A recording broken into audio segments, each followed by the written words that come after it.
Next है Himalayas are mountains. देखिए Himalayas articles के दौरान हमने बात की थी किसी भी सिंगल माउंटेन या सिंगल पीक के नाम के साथ हम लोग आर्टिकल का प्रयोग नहीं करते, लेकिन अगर कोई सीरीज ऑफ माउंटेन्स है,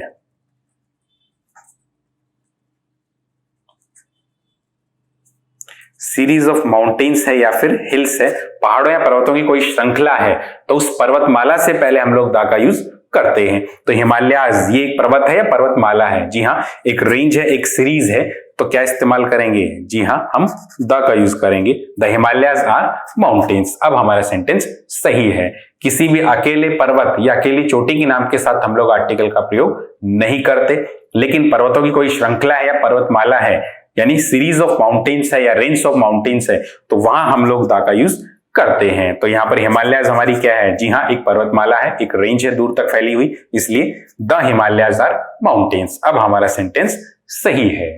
चलिए आगे बढ़ते हैं। नेक्स्ट है the Mankind should love the nature. देखिए मैनकाइंड यानी कि इंसान को या मनुष्य को शुड लव द नेचर, प्रकृति से प्रेम करना चाहिए। देखिए नेचर, प्रकृति, ये भी आपका क्या है? नाउन है। नेचर काउंटेबल है या अनकाउंटेबल नाउन है? जी हाँ, नेचर एक अनकाउंटेबल नाउन है और अनकाउंटेबल नाउन के साथ हम सामान्य तौर पे किसी भी आर्टिकल का प्रयोग नहीं करते। तो आप नेचर से पहले द हटाइएगा। सेकंड चीज देखिए मैनकाइंड से पहले भी द लगा हुआ है। एक सेंटेंस आपके सामने लिखता हूं, I saw a man. Second है मैन इज मोर्टल। दो सेंटेंस आपके सामने हैं। आई सॉ अ मैन, मैंने एक आदमी को देखा, मैंने एक इंसान देखा। देखिए अ मैन, मैन हमारा क्या है? काउंटेबल नाउन है और किसी भी काउंटेबल नाउन को हम लोग फ्री नहीं छोड़ते, कुछ ना कुछ आर्टिकल का प्रयोग करते हैं। और हमने बात की थी कोई भी एक वचन का नाउन जब पहली बार जिक्र होता है तो ए और एन के साथ ही होगा। सेंटेंस हमारा सही है। आई सॉ अ मैन, मैंने एक इंसान को देखा। मैन सिंगुलर नाउन है और सिंगुलर नाउन के साथ हमने ए का यूज किया है। सेकेंड सेंटेंस है मैन इज मोर्टल। इंसान जो है, व्यक्ति जो है वो नश्वर है, यानी कि वो अमर नहीं है। देखिए अब मैन से पहले मैंने कुछ भी इस्तेमाल नहीं किया। मैन है तो अभी भी काउंटेबल, लेकिन यहां कुछ भी इस्तेमाल नहीं हुआ है। सेंटेंस हमारा सही है। देखिए सामान्य तौर पर ऐसा नहीं होता, कोई भी काउंटेबल का नाउन जब पहली बार संदर्भ में लिखा जाता है तो वो ए या एन के साथ ही लिखा जाता है। किसी भी काउंटेबल नाउन को हम लोग फ्री नहीं रख सकते। लेकिन मैन और मैनकाइंड ये दो शब्द हैं, मैन या फिर मैनकाइंड, दोनों का मतलब मनुष्य या व्यक्ति से होता है। जब इनका प्रयोग पूरी प्रजाति का बोध कराने के लिए होता है, पूरी कम्युनिटी का बोध कराने के लिए जब इनका यूज होता है, तो उस केस में इनके साथ हम लोग किसी भी प्रकार के आर्टिकल का प्रयोग नहीं करते। तो यहां पर मैन इज मोर्टल, इंसान नश्वर है, यहां सिर्फ एक आदमी की बात हो रही है या सभी मनुष्यों की बात हो रही है? जी हाँ, यहां सभी की बात हो रही है, पूरी प्रजाति की बात हो रही है। उस केस में हम लोग मैन और मैनकाइंड के साथ किसी भी प्रकार के आर्टिकल का प्रयोग नहीं करते। अब सेंटेंस को पढ़ते हैं। The Mankind should love nature. देखिए मनुष्य को प्रकृति से प्रेम करना चाहिए। अब सिर्फ एक व्यक्ति की बात हो रही है, सभी मनुष्यों की बात हो रही है? जी हाँ, यहाँ पूरी कम्युनिटी को रेफर कर रहे हैं और सभी की बात करने के लिए मैन और मैनकाइंड के साथ किसी भी प्रकार के आर्टिकल का प्रयोग नहीं करते। तो यहां मैनकाइंड से पहले जो द इस्तेमाल हुआ है इसको भी आप हटा दीजिएगा। सही सेंटेंस क्या होगा? Mankind should love nature. मनुष्य को प्रकृति से प्रेम करना चाहिए। नेचर से पहले भी द का यूज नहीं होगा क्योंकि ये अनकाउंटेबल है। हम लोग सीधा बोल देते हैं nature is God. Nature uncountable होता है और अनकाउंटेबल के साथ हम लोग आर्टिकल का प्रयोग नहीं करते। मैन और मैनकाइंड भी ऐसे शब्द हैं, इनसे पहले भी आर्टिकल का यूज नहीं होता अगर ये पूरी प्रजाति का बोध कराते हैं उस केस में। तो सही सेंटेंस क्या होगा? Mankind should love nature. चलिए आगे बढ़ते हैं। नेक्स्ट सेंटेंस है we should love the God. हमें ईश्वर से प्रेम करना चाहिए। देखिए गॉड ये भी हमारा क्या है? नाउन है। इससे पहले क्या इस्तेमाल हुआ है? जी हाँ, द का यूज हुआ है। देखिए गॉड से पहले किसी भी प्रकार के आर्टिकल का यूज नहीं होता। हम लोग कई बार बोलते हैं, बचपन से हमने पढ़ा है गॉड ब्लेस यू। देखिए ऐसा माना जाता है कि पूरे ब्रह्मांड को रचने वाला, पूरी सृष्टि की रचना करने वाला एक ही ईश्वर है, एक ही गॉड है, जो कि अपने आप में प्रॉपर है। इसलिए गॉड से पहले किसी भी प्रकार के आर्टिकल का यूज नहीं करते। इंग्लिश के अंदर गॉड से पहले किसी भी आर्टिकल का यूज नहीं करते। लेकिन अगर हम लोग हिंदू देवी देवताओं की बात करें तो हम लोग वहां दा का यूज करते हैं, क्योंकि हमने उनको मॉडिफाई कर दिया है, काफी हमने वैरायटी बना ली है, फ्रेज या क्लास लगा करके हम लोग उनको स्पेशल बना देते हैं, हमने उनका डिवाइडेशन कर रखा है। तो वहां विशेष प्रकार के गॉड की जब हम बात करते हैं तो हम द आर्टिकल का यूज कर सकते हैं। लेकिन इंग्लिश में गॉड सिर्फ एक ही है जो अपने आप में प्रॉपर है, वहां किसी भी प्रकार के आर्टिकल का यूज नहीं होता। तो हमारा सही वाक्य क्या होगा? We should love God. Next है many are gods of Hinduism. काफी सारे जो हैं हिंदू धर्म के देवता हैं। अब देखिए ये हमारा नाउन है, अब गॉड के बाद में क्या है? ऑफ हिंदुइज्म, एक फ्रेज लगा रखी है। इट मीन्स हम सिर्फ कौन से देवताओं की बात कर रहे हैं? गॉड्स ऑफ हिंदुइज्म, केवल हिंदू धर्म के देवताओं की बात हो रही है। अब हमने गॉड का क्लासिफिकेशन कर दिया है, हमने गॉड को मॉडिफाई कर दिया है, केवल हिंदू धर्म के देवताओं की बात हम लोग कर रहे हैं। ऐसे केस में हम लोग क्या इस्तेमाल करेंगे? जी हाँ, द का यूज होगा। Many are the gods of Hinduism. अगर केवल हम गॉड की बात करते हैं जो कि अपने आप में प्रॉपर है, सिर्फ एक है, उस केस में हम लोग किसी भी आर्टिकल का प्रयोग नहीं करेंगे। उस अर्थ में गॉड को आर्टिकल से फ्री रखा जाता है। लेकिन यहां हमने आगे फ्रेज लगा करके उसको मॉडिफाई कर दिया है। अगर फ्रेज या क्लास लगा करके हम लोग डेफिनेट बनाते हैं, उस केस में हम लोग द का यूज करते हैं। तो many are the gods of Hinduism, ये सेंटेंस हमारा अब सही है। चलिए आगे बढ़ते हैं। नेक्स्ट है गैंग्स इज अ रिवर। देखिए हमने आर्टिकल्स पढ़ते समय बात की थी, किसी भी नदी के नाम के साथ, नहर के नाम के साथ, सागर के नाम के साथ, महासागर के नाम के साथ हम लोग द आर्टिकल का यूज करते हैं। तो यहां पर क्या इस्तेमाल होगा? जी हां, द का यूज होगा। The gangs is a river.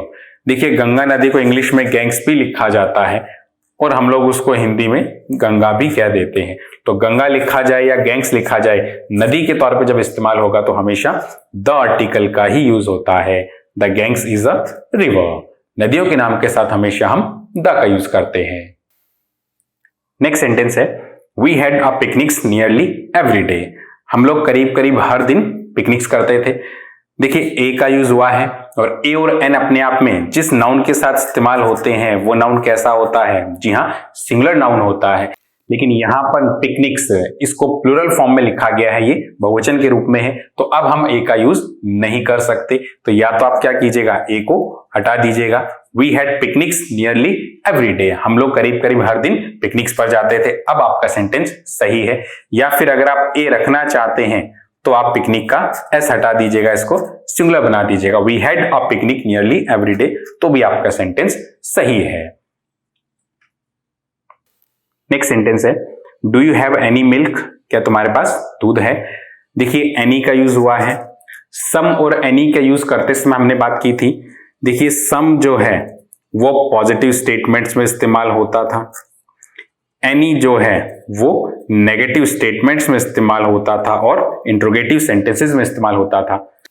लेकिन हमने बात की थी अगर हम लोग सामने वाले से कुछ मांगते हैं और हमारा एक्सपेक्टेड आंसर अगर पॉजिटिव में है, सामने वाले से कुछ मांगा जाता है और हम हाँ में उम्मीद करते हैं, एक्सपेक्टेड आंसर हमारा यस में है, पॉजिटिव में है, तो हम लोग सम का ही यूज करते हैं, चाहे हमारा सेंटेंस इंट्रोगेटिव ही क्यों ना हो। सेंटेंस पढ़िएगा, do you have any milk. क्या तुम्हारे पास दूध है? सामने वाले से मांगा जा रहा है। अब जब भी कोई व्यक्ति मांगेगा तो उसका एक्सपेक्टेड आंसर क्या होगा? जी हाँ में उम्मीद करके ही मांगा जाएगा। कभी भी जब ऐसी सिचुएशन बनती है तो हम लोग एनी का यूज नहीं करते, वहां हम लोग सम का ही यूज करते हैं, चाहे हमारा सेंटेंस इंट्रोगेटिव ही क्यों ना हो। सेंटेंस अब आपका सही है। Do you have some milk. क्या आपके पास कुछ दूध है? मांगा जाता है, हमेशा सम का ही यूज होगा। नेक्स्ट है I don't have many money. मेरे पास ज्यादा दौलत नहीं है, but I have much friends. लेकिन मेरे पास दोस्त काफी हैं। देखिए मैनी और मच का प्रयोग हमने पढ़ा था, मैनी और मच की हमने बात की थी। मच जो है ये अनकाउंटेबल नाउन के साथ इस्तेमाल होता है। आप कह सकते हो मच का प्रयोग जो है वो अनकाउंटेबल के लिए होता है और मैनी ये काउंटेबल नाउन के साथ इस्तेमाल होता है। मैनी यानी बहुत सारे, एक संख्या को प्रदर्शित करता है, इट मीन्स ये काउंटेबल के साथ इस्तेमाल होगा। मच ये मात्रा को प्रदर्शित करता है, इट मीन्स ये अनकाउंटेबल के साथ इस्तेमाल होता है। सेंटेंस देखिएगा, I don't have many money. देखिए मैनी का यूज किसके साथ हुआ है? जी हाँ, मनी के साथ हुआ है। देखिए रुपीज काउंटेबल हैं, लेकिन मनी हमारा क्या है, अनकाउंटेबल होता है, क्योंकि मनी को हम लोग 1 2 3 में नहीं गिन सकते, इसलिए मनी का प्रयोग अनकाउंटेबल नाउन के साथ गलत माना जाएगा। यहां पर हम लोग किसका यूज करेंगे, जी हाँ, मच का यूज करेंगे। I don't have much money, मेरे पास ज्यादा दौलत नहीं है, but I have much friends. यहां पर मच का यूज हुआ है, किसके लिए हुआ है, जी हाँ, फ्रेंड्स के लिए। फ्रेंड्स हमारा काउंटेबल है, और काउंटेबल के लिए हम लोग मच के स्थान पर क्या इस्तेमाल करेंगे, जी हाँ, मैनी का यूज करेंगे। तो यहां आप मच को हटा करके क्या इस्तेमाल करेंगे, जी हाँ, मैनी।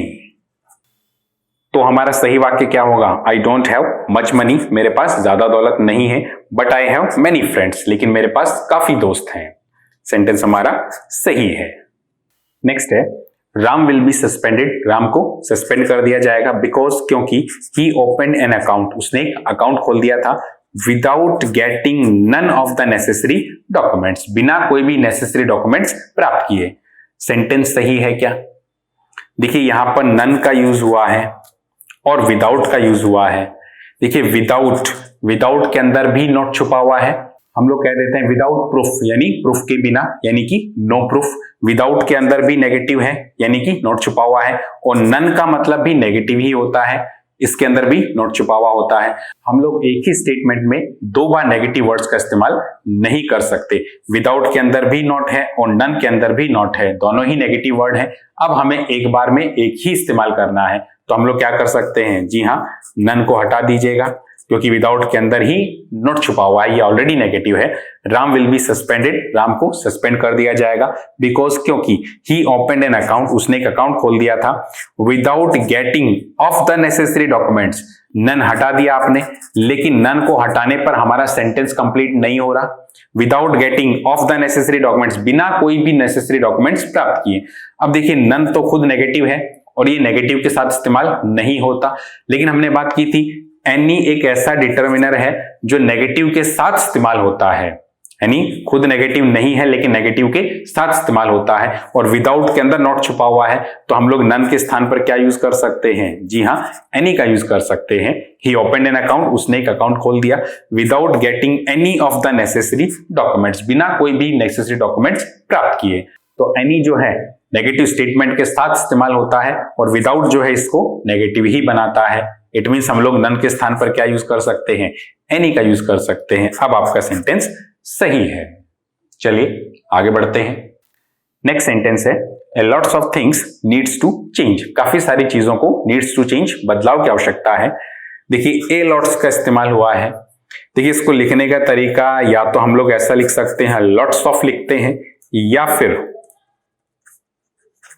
ए लॉट ऑफ लिखा जाता है। अगर आप ए लगाओगे तो लॉट में आपको एस लगाने की आवश्यकता नहीं है, और अगर ए नहीं लगाना चाहते तो आप लोग लॉट्स ऑफ लिख सकते हो, और दोनों का ही प्रयोग काउंटेबल और अनकाउंटेबल दोनों के लिए हो सकता है।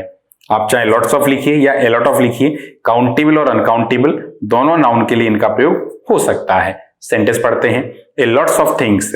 देखिए ए लगा रखा है, अब ए लगा दिया है तो हम लोग लॉट में एस का प्रयोग नहीं करेंगे, आप एस हटा दीजिएगा। ए लॉट ऑफ थिंग्स, आपका सेंटेंस सही है। और अगर आप लॉट में एस रखना चाहते हैं तो आप ए को हटा सकते हैं, लॉट्स ऑफ का यूज भी कर सकते हैं। अब इस सेंटेंस में सब्जेक्ट क्या है, जी हाँ, ए लॉट्स ऑफ थिंग्स, काफी सारी चीजें, ये हमारा क्या है, जी हाँ, सब्जेक्ट है। सब्जेक्ट सिंगुलर है या प्लूरल है, ए लॉट ऑफ थिंग्स या लॉट्स ऑफ थिंग्स, काफी सारी चीजें, सब्जेक्ट हमारा प्लूरल है। अब अगर प्लूरल है हमारा सब्जेक्ट तो वर्ब में एस या ईएस की आवश्यकता नहीं है, एस हटा दीजिएगा। अब हमारा सेंटेंस सही है। चलिए आगे बढ़ते हैं। नेक्स्ट है, I need a few sugar, have you got some. I need a few sugar, मुझे कुछ चीनी की आवश्यकता है। हैव यू गॉट सम, क्या तुम्हारे पास है। देखिए हैव यू गॉट सम, क्या तुम्हारे पास है। और अभी हमने बात की जब सामने वाले से कुछ मांगा जाता है तो हाँ में उम्मीद करके ही मांगा जाता है। इट मीन्स एक्सपेक्टेड आंसर अगर हमारा पॉजिटिव में हो, यस में हो, तो हम लोग सम का ही यूज करते हैं, चाहे सेंटेंस हमारा इंट्रोगेटिव ही क्यों ना हो। तो हैव यू गॉट सम, ये पार्ट हमारा सही है। I need a few sugar, देखिए इस पहले वाले पार्ट में फ्यू का यूज हुआ है।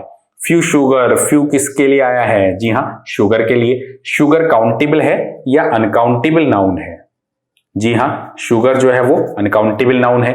और हमने बात की थी फ्यू और लिटिल की, हमने फ्यू और लिटिल की बात की थी।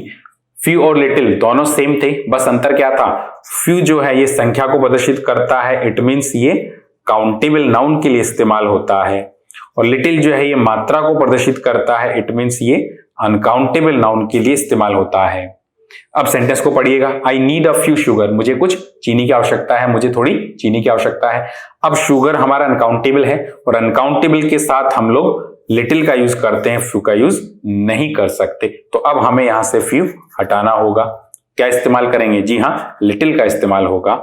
आई need a little sugar, a little sugar ही होगा, ना कि लिटिल शुगर। देखिए लिटिल के 3 रूप बनते थे, लिटिल, अ लिटिल और द लिटिल।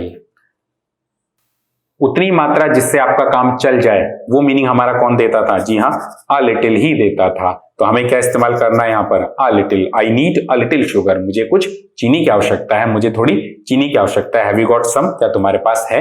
अब सेंटेंस हमारा सही है। चलिए आगे बढ़ते हैं। नेक्स्ट है, do you speak some other languages, क्या तुम कोई दूसरी भाषाएं भी बोलते हो? देखिए सेंटेंस हमारा क्या है? जी हाँ, इंट्रोगेटिव है, और हमने बात की थी हमारा इंट्रोगेटिव सेंटेंस हो या फिर नेगेटिव स्टेटमेंट हो तो हम लोग किसका इस्तेमाल करते हैं? एनी का यूज करते हैं। और अगर हमारा स्टेटमेंट पॉजिटिव है तो पॉजिटिव में हम लोग सम का यूज करते हैं। हम सम का यूज इंट्रोगेटिव में भी कर सकते थे अगर कुछ मांगा जाता है, लेकिन यहां पर कुछ मांगा नहीं जा रहा है, सामान्य तौर पे एक प्रश्न किया जा रहा है, do you speak some other languages, क्या तुम कोई दूसरी भाषाएं भी बोलते हो? इट मींस सिंपल हमारा क्या है? इंट्रोगेटिव सेंटेंस है, और इंट्रोगेटिव सेंटेंस में हम लोग सम का यूज नहीं करते। हम लोग वहां पर क्या यूज करते हैं? जी हाँ, वहां एनी का यूज होता है। Do you speak any other languages, क्या तुम कोई दूसरी भाषाएं भी बोलते हो? अब हमारा सेंटेंस सही है। नेक्स्ट है, yes there are a few night club in the city, हाँ शहर में कुछ नाइट क्लब तो हैं। देखिए अ फ्यू का इस्तेमाल हुआ है। देखिए हमने बात की थी फ्यू जब इस्तेमाल होता है तो अपने बाद में क्या लेता है? जी हाँ, ये काउंटेबल नाउन ही लेता है। फ्यू को हम लोग हिंदी में कह देते हैं कुछ। अब कुछ का मतलब एक है, एक से ज्यादा है। जी हाँ, एक से ज्यादा का सेंस देता है। तो काउंटेबल नाउन के अंदर भी वो नाउन कैसा होना चाहिए? जी हाँ, प्लूरल काउंटेबल नाउन के साथ ही हम लोग फ्यू का यूज करते हैं। सेंटेंस पढ़िएगा, yes there are a few night club, night club. देखिए क्लब हमारा क्या है? जी हाँ, सिंगुलर फॉर्म में है, और अ फ्यू जो है अपने बाद में क्या लेता है? प्लूरल फॉर्म लेता है, इसलिए हमें क्या करना होगा? अ फ्यू नाइट क्लब्स कर दीजिएगा, आपका सेंटेंस सही हो जाएगा। Yes there are a few night clubs in the city, हाँ शहर में कुछ नाइट क्लब्स तो हैं। तो नाइट क्लब्स होने पर हमारा सेंटेंस सही है। अ फ्यू जो है इसको प्लूरल की आवश्यकता होती है, अ फ्यू नाइट क्लब्स। अब आपका सेंटेंस सही है। चलिए आगे बढ़ते हैं। नेक्स्ट है, is this a holiday place, क्या ये हॉलिडे प्लेस है? प्रश्न पूछा गया है। जवाब मिला है yes there are a few tourist here, हाँ कुछ टूरिस्ट तो यहाँ पर मौजूद हैं। देखिए अ फ्यू का इस्तेमाल हुआ है, और अभी हमने बात की थी फ्यू के पश्चात जो भी नाउन आएगा वो प्लूरल फॉर्म में होता है। तो यहाँ टूरिस्ट के स्थान पर हमें क्या करना होगा? जी हाँ, टूरिस्ट हमें करना है, एस लगा करके इसका प्लूरल हमें बनाना है, तो ही हमारा सेंटेंस सही होगा। Yes there are a few tourist here, अब हमारा सेंटेंस सही है।